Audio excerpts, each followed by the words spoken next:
Why did I think of communications as being the title of my speech? It was actually Julie that triggered my thinking in my mind of what could I actually talk about?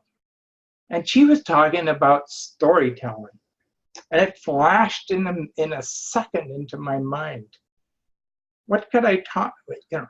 What is there about communication? Well, first of all, it starts with storytelling. Human beings didn't have chisels and banging on rocks and everything else 3 million years ago.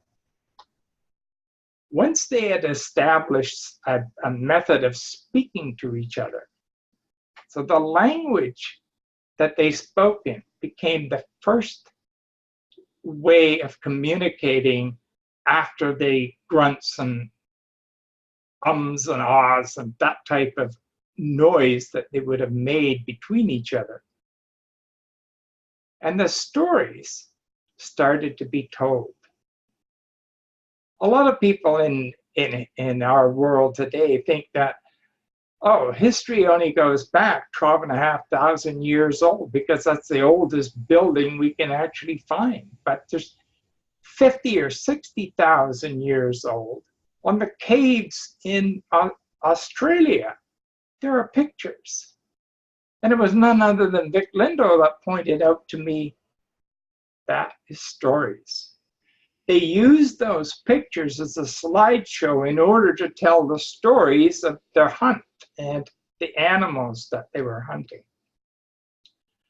We fast forward now into the 21st century. The storytelling went on way longer than what man has actually been chiseling messages out on rocks to begin with, and then the papyrus of Egypt on how to build a pyramid and how much beer you had to have to feed the crew.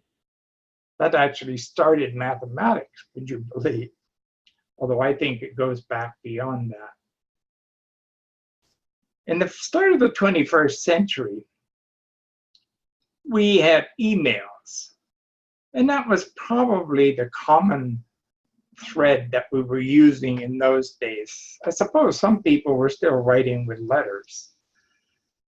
However, I was using emails. And then Facebook came up. Whoa, what?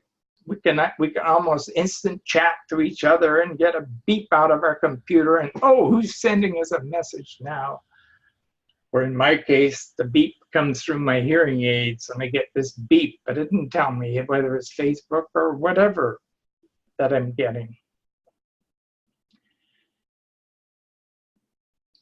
However, I started doing a study on the millenniums, and since my youngest granddaughter is an iGener, for iGeneration, or Z if you're a traditionalist,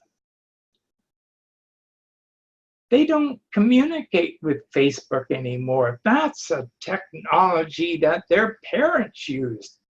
They don't want Facebook. They ignore Facebook. They want to use Snapchat and Instagram. And I haven't found, there's got to be another one out there, and I haven't found what they're using yet. But coming to what relevance is to us as a club, I've noticed now that our Facebook page that we have for this club is not getting very many clicks or hits. So I'm thinking yesterday, I was thinking, maybe we should abandon that method of communications. And let's get into the younger generations and find out how we can appeal to them to pick up communications and start it.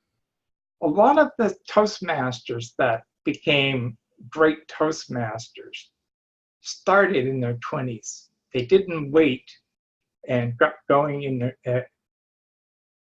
their older ages. They got going in their 20s. One of my mentors, he was 29 when he signed up 1 week after he got married. Or was it 1 week before? Who knows? As he said, his wife never did join Toastmasters, but she would travel with him to all the conventions. He eventually became an international director, so you imagine that he had a long journey. But it's the generation we have now, my grandchildren and my great-grandchildren, that are keep using their cell phones all the time, not to communicate with each other. Right now, they're just watching videos and stuff like that. But let's see and challenge ourselves to pick up that new technology and get our message to the millenniums and the iGeners.